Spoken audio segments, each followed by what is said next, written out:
नमस्कार दोस्तों, कैसे हैं आप सब। I hope all is well.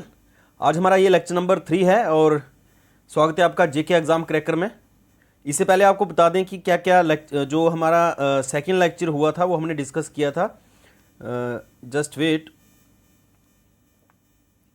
Origin of the cooperatives, जिसमें हमने डिस्कस किया था कि कोऑपरेटिव का ओरिजिन कहाँ से हुआ है। तो एक्चुअल में यूरोप से ये फिनोमेना चलता आ रहा था और यूरोप का जो हमने कल डिस्कस किया ये काफ़ी इंपॉर्टेंट है। जैसे स्कॉटलैंड, फ्रांस, जर्मनी, इंग्लैंड में जो है सबसे पहले जो सक्सेसफुल जो कोऑपरेटिव सोसाइटी रही हैं वो इंग्लैंड वाली रही है, रॉसडेल वाली। वो हमने काफ़ी डिटेल में पढ़ी, वही आज पढ़ने भी वाले हैं। और इसके अलावा हमने ये ग्रेट थिंकर थे, कुछ इनके आइडियाज़ थे कोऑपरेटिव को लेके, वही हमने डिस्कस किए थे। इनको डिटेल में भी पढ़ेंगे लेकिन वो इस लेक्चर के बाद पढ़ेंगे, जिसमें हम ब्रिटेन के जैसे रॉबर्ट आउन हैं, जो रॉबर्ट आउन को माना जाता है ही is father of the cooperations. ठीक है, उसके बारे में हम नेक्स्ट लेक्चर में डिस्कस करेंगे। चार्ल्स फोरियर या फिर रेफसन का मॉडल वगैरह जो भी थे ये हम नेक्स्ट लेक्चर में डिस्कस करेंगे। लेकिन आज का जो है वो लेक्चर है कि क्या क्या ओरिजिन हमने पढ़ लिया। आज हम पढ़ेंगे development of the cooperative societies in the world level पे, और कौन कौन से प्रिंसिपल हैं आज की डेट में, या फिर तब जो प्रिंसिपल थे वो क्या थे जिसके आधार पे कोऑपरेटिव सोसाइटी चलती थी।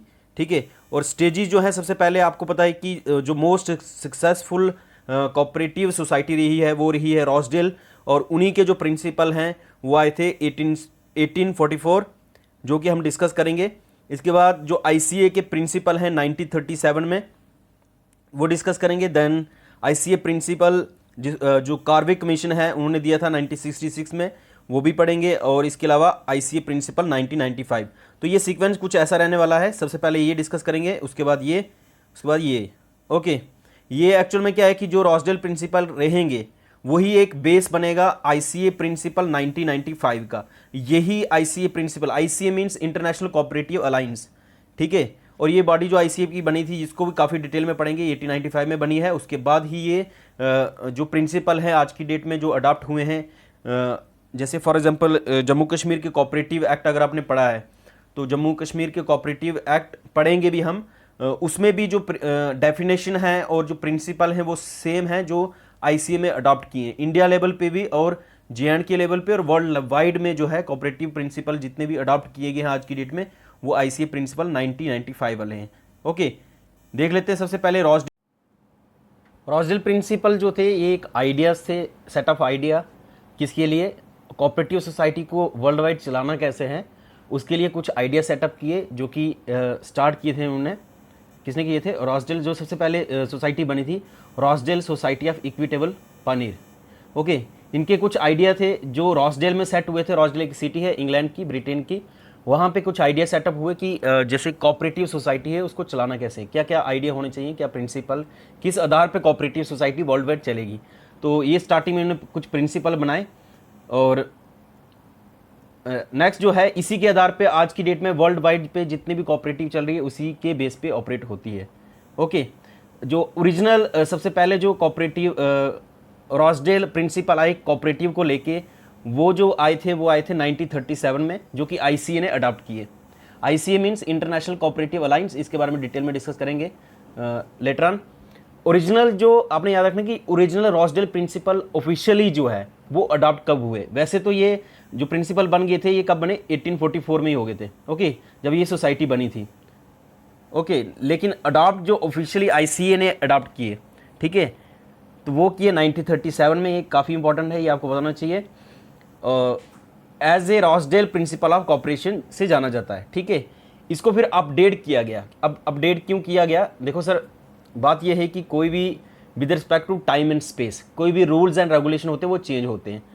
तो जैसे ये 1937 में देखो इंडिया, जैसे फॉर एग्जांपल इंडिया लेके चलें तो India at that time British India था, इंडिया ये वाला नहीं था। जैसे इंडिया इंडिपेंडेंस मिल जाती है तो इंडिपेंडेंस के बाद ऑटोनॉमी मिल जाती है, अपने स्टेट में कुछ लॉज बना सकते हैं हम, तो वो एक पावर मिल जाती है। ठीक है, तो कुछ ना कुछ अपडेट करना ही पड़ता है according to the situation and time. Okay, अब अपडेटेड वर्जन ऑफ प्रिंसिपल जो अडॉप्ट हुए वो हुए आईसीए के 1966 में। ओके, और फिर इसके बाद देखो सबसे पहले जो आए ओरिजिनल इसके प्रिंसिपल थे इसके रॉसडेल प्रिंसिपल, वो आए थे 1937 में।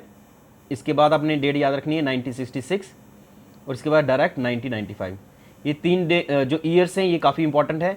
ओरिजिनल आया था इसमें 1937 में, फिर इसका अपडेट इसमें आया, अपडेट वाला वर्जन, और लास्ट में आज की डेट में जो कोऑपरेटिव सोसाइटी के प्रिंसिपल होते हैं वो 1995 के आधार पे होते हैं। ठीक है, वही जम्मू कश्मीर के जब कोऑपरेटिव एक्ट पढ़ेंगे उसमें भी आएगा, जितने भी प्रिंसिपल होंगे वो सेम रहेंगे। इसलिए मैं बोल रहा हूँ जब 1995 की अमेंडमेंट के प्रिंसिपल होंगे वो सिर्फ याद कर लेना, और JNK का भी याद हो जाएंगे प्रिंसिपल। ओके, अब ओरिजिनल जो वर्जन आया था इसका 1937 में, उसमें 7 पॉइंट लिखे थे। ओके, लेकिन जो बाद में आया था ICA रिवीजन, ये ओरिजिनल वर्जन था और ये ICA रिवीजन वर्जन था 1966 में जो दिया था। प्रोफेसर DJ कार्वे जो हैं ये इंडियन हैं और इन्होंने, ठीक है, ये कमीशन में बैठे थे, मतलब एक कमीशन बनाया गया था जो कि हेड कर रहे थे कौन, प्रोफेसर DJ कार्वे। ओके, ये 7 के 7 प्रिंसिपल आपने याद रखना है, और ये ICA revision principle 1966 by the DJ Karve ये याद रखना है। 7 प्रिंसिपल, सबसे पहला प्रिंसिपल है open membership. Open membership means it is open for all irrespective of creed, religion, कुछ भी होगा वो आपने, कास्ट कोई भी मैटर नहीं करेगी। ठीक है, डेमोक्रेटिक कंट्रोल सेकंड प्रिंसिपल जो था ओरिजिनल में, 1 पर्सन 1 वोट, इसको डिटेल में डिस्कस कर लेते हैं। Next on distribution of surplus in promotion of trade, इसका मतलब हो गया जितना भी आपका सरप्लस होगा किसमें, जैसे आपने एक बनाई है ये वाला distribution of surplus in proportion of the trade, आपकी एक कोऑपरेटिव ऑर्गेनाइजेशन चल रही है। ठीक है, फॉर एग्जांपल इसमें 100 मेंबर्स हैं, जितना भी इसमें कंपनी में प्रॉफिट होगा, ओके, 100 मेंबर्स से जितना भी इस मतलब कोऑपरेटिव सोसाइटी में प्रॉफिट होगा वो ये सारे जितने भी मेंबर्स होंगे आपस में शेयर कर देंगे। ठीक है, जैसे एक शॉप होती है उसमें फॉर एग्जांपल उन्होंने कोई 2-4 पर्सन रखे होते हैं, अब एक शॉप वाला उसका जितना प्रॉफिट होता है वो शेयर सबको थोड़ी देता है, वो तो उतना ही सैलरी देगा जितनी उसकी होगी। ठीक है, लेकिन कोऑपरेटिव सोसाइटी में ऐसा नहीं है, जितना उनका प्रॉफिट होगा सब में शेयर होगा। ठीक है, ये एक प्रिंसिपल था। Payment of limited interest on capital, तो लिमिटेड इंटरेस्ट मिलता था किस पे, कैपिटल पे। ये काफ़ी इंपॉर्टेंट 5th पॉइंट है, पॉलिटिकल एंड रिलीजियस न्यूट्रलिटी। अब इसका मतलब क्या हुआ कि कोई भी पॉलिटिकल और रिलीजियस इंटरफेरेंस नहीं रहेगी। अब रिलीजियस न्यूट्रलिटी क्यों रहनी चाहिए, देखो कोई भी किसी भी ऑर्गेनाइजेशन में जब रिलीजन का कुछ आ जाए ना, तो रिलीजन के लेके तुम्हें बड़ा सेंसिटिव रहना पड़ता है। ठीक है, किसी भी ऑर्गेनाइजेशन में तो रिलीजियस न्यूट्रलिटी चाहिए। और पॉलिटिकल इंटरफेरेंस हो गया, कोई MLA या फिर MP का दबाव रहेगा तो वो क्या रहेगा, ऑर्गेनाइजेशन नहीं चलेगी, वो उनके इंटरेस्ट के प्रति ज़्यादा रहेगी और ऑर्गेनाइजेशन अच्छे से नहीं चल पाएगी। ठीक है, क्योंकि देखो अगर इंटरफेरेंस रहेगी पॉलिटिकल की, MLA MP वो अपने मेंबर्स होंगे जो उनके जानते होंगे, वो इसके डायरेक्टर वगैरह जितने भी प्रेसिडेंट वगैरह बनेंगे, तो कोऑपरेटिव अच्छी तरह से नहीं चला पाएंगे। तो इसलिए इन्होंने बोला कि ये न्यूट्रल होनी चाहिए, इसमें इनका कोई भी रोल नहीं रहेगा। ठीक है, cash trading no credit extend means जितना भी कोऑपरेटिव सोसाइटी में काम होगा वो कैश के रिलेटेड होगा, और क्रेडिट मीन्स लोन नहीं दिया जाएगा, फर्दर जो एक्सटेंड लोन नहीं दिया जाएगा। ओके, जब भी क्रेडिट वर्ड आएगा तो लोन याद रखना अपने दिमाग में।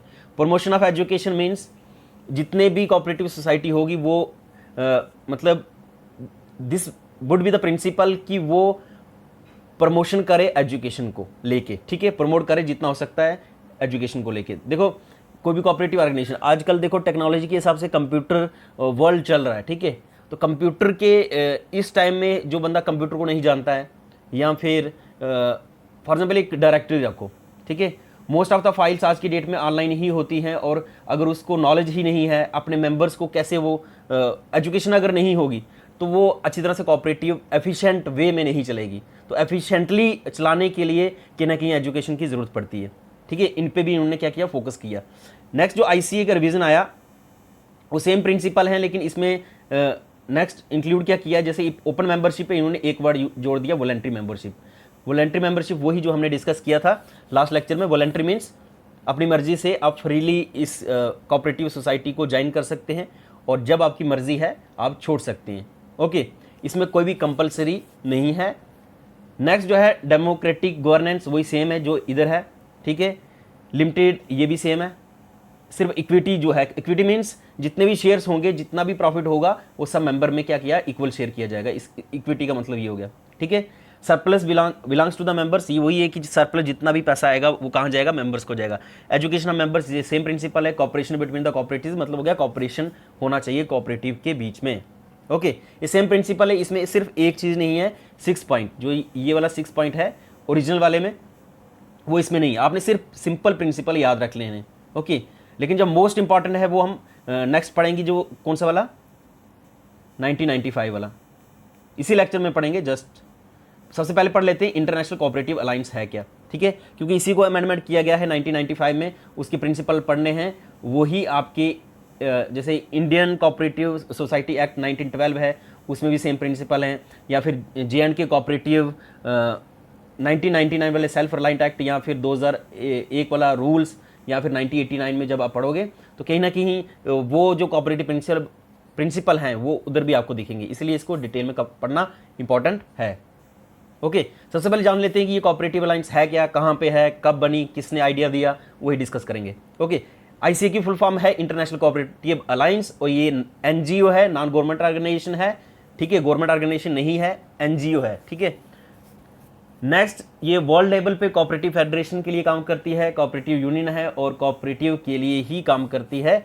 और मोस्ट इंपॉर्टेंट इनका काम होता है कि जितनी भी कोऑपरेटिव मूवमेंट वर्ल्ड वाइड चल रही हैं उसको बढ़ावा देना, उनको प्रमोट करना, ठीक है। ये कब फाउंड हुई थी ICA, ये हुई थी 1895 में। कहने का मतलब है कि इसको एस्टेब्लिश कब किया गया था, ठीक है, बनाया कब गया था बॉडी को, मतलब NGO को ये बनाया था वर्ल्ड वाइड पे 1895 में, to unite, represent and serve cooperative world wide. Okay, ये 1895 में तो बन गई, लेकिन ये बनाई किसने? First of all EV nail, ये नाम याद रखना है, एडवर्ड ऑन ग्रीनिंग, जिन्होंने स्टार्टिंग में ये बनाई थी। Okay, during the first cooperative Congress, जब फर्स्ट कोऑपरेटिव कांग्रेस इनकी हुई थी 1895, ठीक है, तब ये दो पर्सनैलिटी जो है इनके नाम याद रखने हैं। द कंसेप्ट जो दिया था ICA का, वो दिया था चार्ल्स जिडे, ठीक है, जिडे या गिडे जो भी पढ़ना है, प्रोनाउंस जो भी करना है आपने, चार्ल्स नाम याद रखना, चार्ल्स GIDE, ठीक है, इन्होंने कंसेप्ट दिया था। नेक्स्ट जो है इनका हेडक्वार्टर कहाँ पे, देखो हमने क्या डिस्कस किया, सबसे पहले ICA क्या होता है, फुल फॉर्म क्या है, एक कोऑपरेटिव को लेके है, इतना ही याद रखना है। अगर भूल भी जाए आपको कि इंटरनेशनल कोऑपरेटिव लाइंस, तो कोऑपरेटिव के लेके कोई बॉडी बनी है इंटरनेशनल लेवल पे। नेशनल लेवल पे क्या बना होगा वो हम जब नेक्स्ट पढ़ेंगे, नेशनल लेवल पे history of cooperative movement in India, तो पढ़ लेंगे, ठीक है। और कंसेप्ट किसने दिया, ये चार्ल्स गिडे ने, और ये जो ईवी नेल और एडवर्ड ओनी थे, इन्होंने बनाई थी बॉडी, ठीक है। अब हम देख लेते हैं हेडक्वार्टर जो है कहाँ था और आज की डेट में हेडक्वार्टर कहाँ पे है। सबसे पहले 1982 में इनका हेडक्वार्टर जो उनको मूव किया गया कहाँ पे, लंदन, इंग्लैंड से, कहाँ से, जिनेवा स्विट्जरलैंड में, ठीक है, इंग्लैंड से स्विट्जरलैंड में 1982 में शिफ्ट किया उन्होंने। आज की डेट में अगर आप इसका मतलब आज बोलोगे कि करंटली की इसका हेडक्वार्टर कहाँ पे है, तो 2013 में क्वार्टर जो हेडक्वार्टर है इसका शिफ्ट कर दिया किसका, ICA का, वो ब्रसेल इन बेल्जियम जो है वहाँ पे यूरोप में ही है ये, ठीक है, वहाँ पे उन्होंने शिफ्ट कर दिया हेडक्वार्टर। काफ़ी इंपॉर्टेंट है, या आपको पता होना चाहिए। इसके अलावा आपको पता होना चाहिए कि 2009 में, दिसंबर 2009 में यूनाइटेड नेशन ने क्या बोला कि 2012 को हमने डिक्लेयर किया है इंटरनेशनल ईयर ऑफ कोऑपरेटिव्स। देखो यूनाइटेड नेशन में कितनी कंट्री आती हैं, united nation UNO, united nation organisation में 193 कंट्रीज आती हैं जिनको रिकॉग्निशन मिलती है कि ये these are the countries. Okay, ये extra information declare 2012 as international year of cooperative, तो आपको पता होना चाहिए इंटरनेशनल ईयर ऑफ कोऑपरेटिव 2012 से डिक्लेयर किया है, किसने किया, यूनाइटेड नेशन ने, ठीक है, वर्ल्ड वाइड में। ICA में कितने कोऑपरेटिव फेडरेशन आती हैं, 313, और 109 कंट्री इसकी, ठीक है, ऑर्गेनाइजेशन में शामिल है। नेक्स्ट आपको पता होना चाहिए जो ICA है, ICA के जो प्रिंसिपल है, मैंने बताया कि रॉसडेल प्रिंसिपल जो आए थे स्टार्टिंग में 1844 जब ये बनी थी कोऑपरेटिव, तब इनके जिस आधार पे ये कोऑपरेटिव चल रही थी, क्योंकि यही सक्सेसफुल रही है, मोस्ट सक्सेसफुल जो रही है ऑर्गेनाइजेशन इंग्लैंड में, वो रॉसडेल ही रही है, तभी तो माना जाता है ना वर्ल्ड वाइड में, ऐसे थोड़ी किसी चीज़ को माना जाएगा। इसकी सक्सेसफुल रही, उसी का मॉडल लेके चलते हैं वर्ल्ड वाइड में। और it is based on the Rochdale principle. ICA को किसी और नाम से भी जाना जाता है, वो है leaders of the cooperative in the world. आज की डेट में प्रेजेंट जो आज की डेट में 2021 में इनके जो प्रेसिडेंट है वो एरियल गोरेको हैं, और थीम क्या है, इंटरनेशनल डे ऑफ कोऑपरेटिव 2021 का, रीबिल्ड बेटर टुगेदर। ओके, ये काफ़ी इंपॉर्टेंट है, और ये पूछ भी सकते हैं कि थीम क्या रहा इंटरनेशनल डे ऑफ कोऑपरेटिव 2021 का। ओके, नेक्स्ट हमने देख लिया ये कि टाइप कौन सी है, कोऑपरेटिव फेडरेशन है, फाउंडेड कब हुई 1895 में, और हेडक्वार्टर कहाँ है, ब्रसल बेल्जियम में, और कहाँ कहाँ पे ये सर्व कर रही है आईसीए। तो ग्लोबल लेवल पे आज की डेट में प्रेसिडेंट कौन है, एरियल ग्रेको।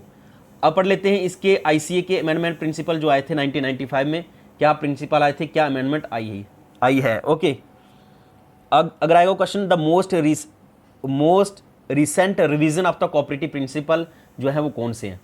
ओके, सबसे पहले देखो हम डिस्कस कर रहे थे ये वाला, जस्ट वेट, ये हमने डिस्कस किया था 1937 में, इसको अडॉप्ट किया। जो इसके प्रिंसिपल थे, रॉसडेल प्रिंसिपल को एक्सेप्ट किया कहाँ पे, आईसीए प्रिंसिपल 1937 में। उसके बाद कुछ अमेंडमेंट लाई 1966 में, जब कार्बी कमीशन एस्टेब्लिश किया था। उसके बाद अब जो पढ़ रहे हैं हम आईसीए प्रिंसिपल 1995 में जो अमेंडमेंट लाई, कुछ चेंजिंग लाई, क्या लाई, कौन से प्रिंसिपल है जो वर्ल्ड वाइड पे है, वही हम देखने वाले हैं। ओके, इसको बोलते हैं recent revision of the cooperative principal, और ये अडॉप्ट हुए कब, आईसीए ने कब अडॉप्ट किए 1995 में। और इसकी जो कांग्रेस हुई, हेल्ड हुई, congress means group of peoples joining together, और इंटरनेशनल लेवल पे बैठ के उन्होंने बात की कि हम क्या क्या प्रिंसिपल और इंक्लूड कर सकते हैं या एक्सक्लूड कर सकते हैं। ओके, ये मीटिंग हेल्ड हुई मैनचेस्टर इंग्लैंड में, जो कि मैंने मैप में बताया हुआ था, अगर लेक्चर नंबर 2 देखा आपने। कब हुई, सितंबर 23, 1995, और उन्होंने 7 प्रिंसिपल को अडॉप्ट किए। तो जब भी क्वेश्चन आएगा कि आईसीए के कितने प्रिंसिपल हैं, वो 7 प्रिंसिपल, और इसकी जो डेफिनेशन दी थी, जो हमने स्टार्टिंग में फर्स्ट लेक्चर में आई थी, डेफिनेशन ऑफ कोऑपरेटिव, वो यही डेफिनेशन थी, वो ऑलमोस्ट सिमिलर है जो हमने पढ़ ली है। ठीक है, याद भी यही करनी है आपने, बाकी छोटी मोटी डेफिनेशन नहीं करनी है। Okay, as it is adopted the definition of cooperative as adopted by the international cooperative alliance in 1995, ये आज की डेट में यूनिवर्सली एक्सेप्टेड है, जो डेफिनेशन उन्होंने दी है कि कोऑपरेटिव सोसाइटी क्या होता है। ओके, अब होता क्या है कोऑपरेटिव सोसाइटी, उन्होंने बोला ये एक ऑटोनोमस एसोसिएशन ऑफ पर्सन्स है। ऑटोनोमस हो गया कि इंडिपेंडेंट है, कोई भी पर्सन इसको बना सकता है, और voluntarily is to meet their economic, social and cultural needs.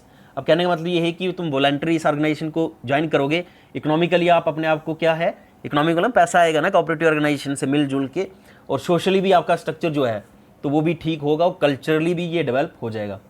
Okay, need and aspiration through jointly own and democratically control enterprise.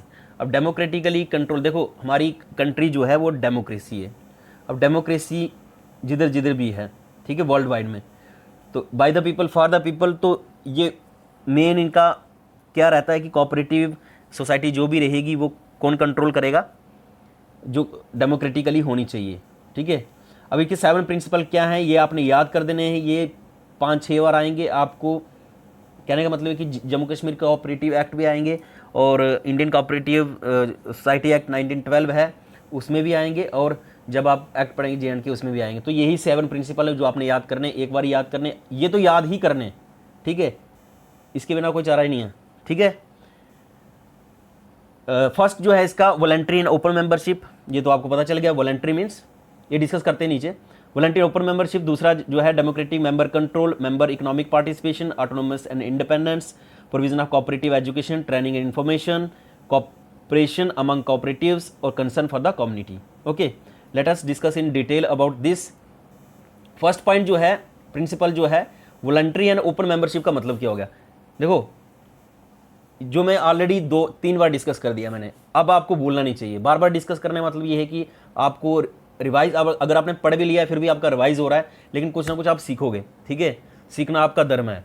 ठीक है, कोऑपरेटिव्स और वॉलंटरी एसोसिएशन, वॉलंटरी ऑर्गेनाइजेशन है, अपनी मर्जी से आएंगे आप और अपनी मर्जी से जाएंगे। देखो इसमें ओपन मेंबरशिप लिखा है और वॉलंटरी लिखा है, और हर एक में आपको जैसे जैसे आपने 1937 वाला पढ़ा था, 1966 वाला और 1995 वाला प्रिंसिपल, कहीं ना कहीं आपको डिफरेंशिएट मिल रहा है कि प्रिंसिपल पहला जो है स्टार्टिंग में उसमें खाली ओपन मेंबरशिप लिखा था, दूसरे में वॉलंटरी में ओपन मेंबरशिप। आज की डेट में जो है voluntary and open membership simple सा याद कर देना है आपने। Okay, it is open, open membership मतलब it is open for all person able to use their services willing to accept the responsibility of the membership. इसमें कोई भी without gender, social, racial, political, religious discrimination, इसमें किसी भी प्रकार का कोई डिस्क्रिमिनेशन नहीं है, चाहे आप जेंडर, जेंडर मीन्स हो गया, एक आएगा मेल, फीमेल, ट्रांसजेंडर। ओके, तो जेंडर कोई भी होगा, उसमें कोई डिस्क्रिमिनेशन नहीं होगा। ओके, सोशल जो होगा, सोशली मतलब हो गया आप सोशली अपलिफ्ट मिलेगी। रेशियल जो है, किस रेस से आप बिलोंग करते हैं, पॉलिटिकल मतलब आप कांग्रेस से हैं, बीजेपी से हैं, पीडीपी से हैं, एनसी से, इसे मैटर नहीं करेगा। रिलीजियस डिस्क्रिमिनेशन नहीं होगा। ओके, क्योंकि देखो अब कोई फॉर एग्जांपल एक कांग्रेस का पर्सन है, ठीक है, एक बीजेपी का है, वो तो आपस में लड़ाई करते रहेंगे ना, वो अपने पॉलिटिकल आइडियोलॉजी चलाएंगे, वो कोऑपरेटिव कहाँ चलाएंगे, समझाई। इसीलिए इन चीज़ से इनको बाहर रखा हुआ है। ये तभी तो प्रिंसिपल है ना, इंडिया को चलाने के लिए, वर्ल्ड को चलाने के लिए कुछ लोग ऐसे भी चाहिए जो कि न्यूट्रल होने चाहिए। ठीक है, खाली पॉलिटिकल आइडियोलॉजी और ये चलता रहा रिलीजियस डिस्क्रिमिनेशन, तब देश नहीं चलते।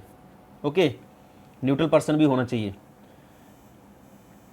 प्रिंसिपल जो है डेमोक्रेटिक मेंबर कंट्रोल जो है, ये वही है, मैंने क्या बताया था कि by the people for the people, one vote one man. ये प्रिंसिपल है जो मैकलेगन कमेटी ने दिया था, वो हम पढ़ेंगे। इसमें क्या है कि कोऑपरेटिव और democratic organisation control by the members. कौन कंट्रोल करेगा कोऑपरेटिव्स को? मेंबर करेंगे और पार्टिसिपेट करेंगे। कोई भी पॉलिसी आएगी इसके रिलेटेड, कोऑपरेटिव के रिलेटेड, और कोई भी डिसीजन बनाना होगा कोऑपरेटिव को लेके, ये सारे मेंबर डिसाइड करेंगे। ठीक है, बाहर का मेंबर्स कोई डिसाइड नहीं करता है। Women and man serving elected representative accountable to the membership. इसमें वुमेन भी हैं और मैन भी क्या कर सकते हैं, इलेक्टेड रिप्रेजेंटेटिव बन सकते हैं, और who are also accountable for the membership. ठीक है, और कोऑपरेटिव में इक्वल वोटिंग राइट्स होते हैं, वन मेंबर वन वोट, ये हमने पढ़ लिया। नेक्स्ट आ गया मेंबर प्रिंसिपल थर्ड जो है मेंबर इकोनॉमिक पार्टिसिपेशन। या पढ़ लें, ये काफ़ी सिंपल सा है। Okay, autonomy and independence means हो गया कि जितनी भी ऑर्गेनाइजेशन है वो सेल्फ हेल्प ऑर्गेनाइजेशन होनी चाहिए। ठीक है, मतलब म्यूचुअली जो है एक दूसरे से हेल्प लें, बट ये है कि पॉलिटिकली कोई इनके ऊपर दबाव नहीं होना चाहिए, इंटरफेरेंस नहीं होनी चाहिए, इंटरवेंशन नहीं होनी चाहिए, इंडिपेंडेंस होनी चाहिए, तभी कोऑपरेटिव चलेगी। ठीक है, ऑटोनोमस होनी चाहिए, self help organisation, control by the members. सिर्फ इसको क्या करें, मेंबर ही कंट्रोल करें, बाकी नहीं करें। आल्दो आज की डेट में कोऑपरेटिव सोसाइटी जितनी भी है, फॉर एग्जांपल जैसे गुजरात में है या महाराष्ट्र है, मोस्टली इसमें पॉलिटिकल लीडर जो है जैसे कांग्रेस और बीजेपी, काफ़ी मतलब इनका इंटरफेरेंस रहता है। ओके, अब जे में इतना प्रभाव नहीं है कोऑपरेटिव सोसाइटी का, लेकिन अब पोस्ट आई है और पढ़ना है, ज़रूरी है। ओके, और ये एक एग्रीमेंट साइन कर देते हैं, ठीक है, विद द ऑर्गेनाइजेशन के साथ या फिर गवर्नमेंट के साथ, raise capital from external sources. अब ये गवर्नमेंट का हेल्प क्यों लेते हैं? कोई कोऑपरेटिव सोसाइटी होंगी वो कभी कभी गवर्नमेंट से, क्योंकि वहाँ से इनको फंड क्रिएट होता है। ओके, पैसा मिलता है कोऑपरेटिव ऑर्गेनाइजेशन को, जिसको पैसा मिलेगा वो तो कंट्रोल में आ जाएगी ना। जिसको भी किसी से पैसा मिलेगा, ठीक है, जैसे गवर्नमेंट से, अगर उन्होंने एग्रीमेंट साइन किया होगा किसी भी सेल्फ कोऑपरेटिव सोसाइटी को, तो वो कहीं ना कहीं कंट्रोल गवर्नमेंट का उसमें आ जाता है। ठीक है, यही लिखा है, और ऑटोनॉमी होनी चाहिए, ये उन्होंने बोला है। अब एजुकेशन ट्रेनिंग इन्फॉर्मेशन, ये हुआ कि कोऑपरेटिव जो है वो प्रोवाइड करती है क्या, एजुकेशन ट्रेनिंग मेंबर्स को। मैंने बताया कि अगर एक ऑर्गेनाइजेशन है, अमूल की एग्जांपल लेके चलें, अमूल आज की डेट में इंडिया में कितना दूध बिकता है इसका, और आपको पता है इसका डायरेक्टर भी होंगे, प्रेसिडेंट भी होंगे, चेयरमैन भी होंगे, मेंबर्स भी होंगे, तो पढ़े लिखे नहीं होंगे, एजुकेशन प्रोवाइड नहीं होगी, तो आज की डेट में कंप्यूटर कौन सी जनरेशन, 5th 6th जनरेशन चल रहे हैं, 7th जनरेशन आने वाली है। ठीक है, इस टाइम में कम से कम नॉलेज जो है एजुकेशन का काफ़ी इंपॉर्टेंट है, उसके बिना कुछ भी नहीं हो सकता। ओके, नेक्स्ट जो है इलेक्टेड, क्योंकि उनको क्या करना पड़ता है, एजुकेशन देनी है, ट्रेनिंग देनी है मेंबर्स को भी, इलेक्टेड रिप्रेजेंटेटिव को भी, मैनेजर को भी, एम्प्लॉइज को भी, so that they can contribute effectively for the development of the cooperatives. ठीक है, they inform the general public, particularly young peoples, opinion leaders about the nature and benefit of the cooperatives. Okay, cooperation among cooperative, इसका मतलब क्या हुआ कि आपने अपने members को है मोस्ट एफिशिएंटली स्ट्रेंथ करना है कोऑपरेटिव मूवमेंट को, और वर्किंग टुगेदर लोकल लेवल पे भी, नेशनल लेवल पे भी, रीजनल लेवल पे भी और इंटरनेशनल स्ट्रक्चर पे भी। जितनी भी कोऑपरेटिव्स हैं उनको लोकल लेवल पे भी क्या करना है, स्ट्रेंथ करना है, मतलब एफिशिएंटली उनको सपोर्ट करना है, नेशनल लेवल पे भी, मतलब इंडिया लेवल पे भी, और इंटरनेशनल लेवल पे भी। कंसर्न फॉर कम्युनिटी का मतलब क्या हो गया, कंसर्न फॉर कम्युनिटी ये हुआ कि ऐसा नहीं है कि आपने कोऑपरेटिव सोसाइटी बनाई और शराब बेचने लग गए, ठीक है ना, तो वो क्या हो गया, एक इल इफेक्ट आ गया। तो कहीं ना कहीं आपने वैसी कोऑपरेटिव सोसाइटी बनानी है, वहां पे सस्टेनेबल डेवलपमेंट होनी चाहिए। ये नहीं आपने मतलब जैसे टिम्बर है, आप टिम्बर बेचने लग गए और कोऑपरेटिव सोसाइटी आपकी टिम्बर की है, ठीक है, और हैंडलूम डिपार्टमेंट समझ लो, हैंडलूम में क्या किया आपने, जितने भी पेड़ हैं काट के, तो आप दर क्या है, पेड़ काट रहे हो, डिफॉरेस्टेशन कर रहे हो, और आने वाली जनरेशन को ऑक्सीजन कहाँ से मिलेगी, पेड़ उगेंगे नहीं उगेंगे। तो कहीं ना कहीं आपने कंसर्न होना चाहिए कि आपके आसपास जितनी भी कम्युनिटी है उनको नुकसान नहीं पहुंचना चाहिए, ठीक है। डेवलपमेंट इस तरीके से होनी चाहिए कि जितना भी वर्क आप करोगे वो सस्टेनेबल डेवलपमेंट की तरफ होना चाहिए। सस्टेनेबल डेवलपमेंट मींस आप रिसोर्सेज को अभी यूटिलाइज कर रहे हो, लेकिन फ्यूचर जनरेशन के लिए भी आपको इसको बचा के रखना है। फॉर एग्जाम्पल आप फैक्ट्री खोलते हो, फैक्ट्री से पोल्यूशन कितना निकलता है, ओके, फैक्ट्री से पोल्यूशन कितना आएगा, चाहे वो फैक्ट्री आपकी हैंडीक्राफ्ट की होगी चाहे किसी की भी होगी, ठीक है, मैं इन जनरल बोल रहा हूँ, खाली कोऑपरेटिव को लेके नहीं। तो उससे क्या होगा, बहुत सारा नुकसान हो सकता है। फैक्ट्री से काफ़ी कार्बन डाइऑक्साइड निकलेगी, या फिर उनका जो रॉ मटेरियल, जो गंदा मटेरियल होगा, वो कहने की लेड, कैडमियम वगैरह बहुत सारी जो डिजीज़ हैं इसी से हो जाएंगी। तो कहीं ना कहीं आपको क्या करना पड़ेगा, सस्टेनेबल डेवलपमेंट की ओर जाना पड़ेगा, तभी देश की तरक्की हो सकती है। यही उन्होंने बोला कि अपनी जो कम्युनिटी है उनका कंसर्न भी रखना है आपने, okay. Cooperative work for the sustainable development for the community through policies approved by there members, okay. Next जो है आज की डेट में जो ये सारा खत्म हो गया, ये 7 के 7 प्रिंसिपल आपने डिटेल में भी पढ़ लेने हैं, और साथ में ये जितने भी हैं 7 के 7 पॉइंट, इसकी पीडीएफ जो है वो आपको मिल जाएगी। जेके एग्जाम क्रैकर जो है टेलीग्राम ग्रुप ज्वाइन कर दें, वहां पे आपको इसकी पीडीएफ मिल जाएगी, ओके। नेक्स्ट जो है प्रिंसिपल ऑफ मॉडर्न कोऑपरेटिव। अगर आपको बोला जाएगा कि आज की डेट में जो मॉडर्न कोऑपरेटिव सोसाइटी हैं ये किसके बेस पे हैं, तो ये हैं, सबसे पहले आपने बोलना है कि ये रॉसडेल प्रिंसिपल, क्योंकि ये इंटरव्यू में पूछ सकते हैं, तो ये काफ़ी इंपॉर्टेंट भी है, ठीक है। 7 प्रिंसिपल तो इंटरव्यू में सीधे पूछ सकते हैं, तो आपको सिंपल 7 के 7 प्रिंसिपल याद होने चाहिए। अगर डिटेल थोड़ी थोड़ी भी पता है तो चलेगा, लेकिन पॉइंट यू है, जैसे वॉलंटरी ओपन मेंबरशिप, ये पॉइंट आपको भूलना नहीं है, okay. Principle of modern cooperative society जो है it is based on the Rochdale principle के ऊपर है, और आईसी प्रिंसिपल। आईसी प्रिंसिपल जो स्टार्टिंग में आए थे और जो अमेंडमेंट प्रिंसिपल आए 1995 में, इसमें कौन कौन से प्रिंसिपल है ये आपको याद होने चाहिए। ओपन है voluntary membership, education, training to members, concern for the community, और कार्बिक कमेटी आई थी। अब देखो इंटरनेशनल लेवल पे जो कमेटी बिठाई गई थी, कार्बिक कमेटी, ठीक है। हम क्या पढ़ रहे थे, development of the cooperatives in the world. Origin हमने पहले डिस्कस किया था, ये आज का लेक्चर था डेवलपमेंट कैसे हो रही थी, तो डेवलपमेंट ऐसे ही हो रही थी। उसमें कार्बिक कमेटी जो बिठाई उन्होंने क्या प्रिंसिपल दिए, ये भी काफ़ी इंपॉर्टेंट है। इन्होंने एक पॉइंट जो मुझे सही लगा वो था इक्विटेबल डिस्ट्रीब्यूशन सरप्लस, जो इन्होंने दिया। बाकी तो almost voluntary membership, democratic management, cooperative education और ये वाला सेम रहेगा, ओके। बाकी कुछ स्टूडेंट ने, एस्पिरेंट ने बोला था कि एमसीक्यू डिस्कस करेंगे, जैसे हमारे टॉपिक खत्म होंगे। जैसे for example starting up point है आपका हिस्टोरिकल इन्वॉल्वमेंट कोऑपरेटिव का, तो उसमें जैसे need of the cooperatives, origin and development of the cooperative, need of the cooperatives और ओरिजिन और डेवलपमेंट, ओके। अब इस पे हम एमसीक्यू डिस्कस कर देंगे, टॉपिक खत्म होंगे फिर ही डिस्कस करेंगे ना। स्टार्टिंग में एमसीक्यू डिस्कस करना दैट इज नॉट मतलब एक अच्छा आइडिया है, ओके। थोड़ी सी स्टैटिक पोर्शन करते रहेंगे और साथ साथ में एमसीक्यू डिस्कस करेंगे। आज तो मेरी बुक आई है मार्केट में विशाल पब्लिकेशन के थ्रू, और उसमें मैंने 500 प्लस एमसीक्यू जो हैं वो डिस्कस किए हैं कोऑपरेटिव पे, ओके। बहुत सारे एस्पिरेंट ने ऑलरेडी बुक ली है, आप लेना चाहते हैं ले सकते हैं, नहीं लेनी आपकी मर्जी। बट ये है कि 2500 प्लस एमसीक्यू जो हैं वो मैंने खाली अदर जो टॉपिक हैं उस पर भी डिस्कस किए हैं, और 500 प्लस खाली कोऑपरेटिव की है। आल दो हम इस पे करेंगे। अगर आप पूछेंगे ये मटेरियल बुक का है, नो इट इज़ नॉट। कुछ मटेरियल है 50% वही है, लेकिन बुक में आपको पता है कि बुक जो है वो काफ़ी ज़्यादा एलेबोरेट वे में उसको लिखना पड़ता है, और उसमें काफ़ी ज़्यादा मटेरियल है। और इसमें हम डिस्कस करेंगे कि कम से कम 500 से लेकर 700 क्वेश्चन जो है आपका, जहाँ तो आप मॉक टेस्ट के थ्रू ले लेंगे या फिर इसमें डिस्कस कर देंगे, ओके। आई होप आपको लेक्चर पसंद आया होगा। अगर पसंद आया है डू लाइक, शेयर, कमेंट जरूर करें ताकि हमें पता चले आपको लेक्चर कैसा लग रहा है, ओके।